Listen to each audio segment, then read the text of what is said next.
ударів після будь-яких трагічних подій можемо розраховувати на те, що рятувальники Ukraina diyakini tidak menyerang Transnistria hanya karena secara de jure merupakan bagian dari negara Eropa Timur. Untuk menyerang wilayah tersebut, Kiev memerlukan persetujuan Chisinau. Pendapat itu disampaikan Igor Dodon, mantan Presiden Moldova dan Ketua Partai Sosialis Oposisi, kepada Sputnik. 2 tahun lalu, otoritas Transnistrian mengirimkan surat ke Chisinau yang mengusulkan untuk bersatu dan menyelesaikan setiap masalah secara politik. Katanya, pembicaraan penyelesaian Transnistrian dalam format 5-2 melibatkan Chisinau dan Tiraspol sebagai pihak yang berkonflik. Rusia, Ukraina, Organisasi Keamanan dan Kerjasama di Eropa, OSCE, sebagai mediator, serta Uni Eropa dan Amerika Serikat, sebagai pengamat. Putaran terakhir perundingan dalam format ini berlangsung di Bratislava pada 9-10 Oktober tahun 2019.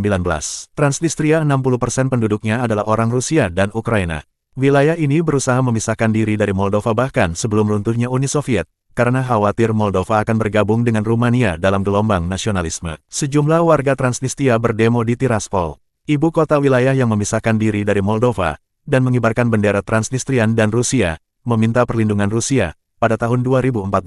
Pada tahun 1992, setelah upaya pemerintah Moldova yang gagal untuk menyelesaikan masalah dengan kekerasan, Transnistria menjadi wilayah yang sebenarnya berada di luar kendali Chisinau. Sementara itu, Menteri Pertahanan Austria Claudia Tanner mengatakan bahwa mengizinkan Ukraina untuk menyerang sasaran di Rusia dengan menggunakan senjata yang dipasok Barat sebagai hal yang sudah melewati garis merah. Komentar tersebut muncul setelah keputusan baru-baru ini oleh AS dan beberapa sekutunya yang mengizinkan Ukraina menggunakan senjata yang dipasok AS atau Eropa untuk menyerang sasaran di perbatasan Rusia yang diakui secara internasional untuk tujuan kontra tembakan. Negara-negara Barat juga telah mendiskusikan pengiriman pasukan atau instruktur militer ke Ukraina. Negara-negara Barat telah memberikan bantuan militer dan keuangan dalam jumlah besar ke Kiev sejak dimulainya operasi militer Rusia di Ukraina pada Februari tahun 2022.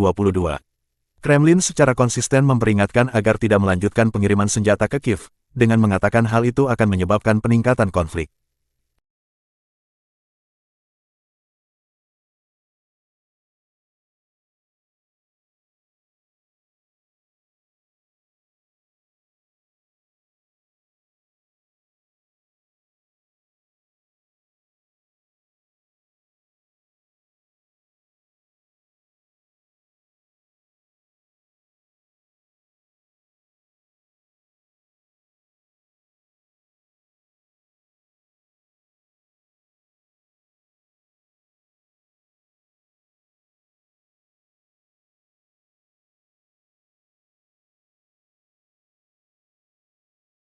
Download Tribun X sekarang, menghadirkan lokal menjadi Indonesia.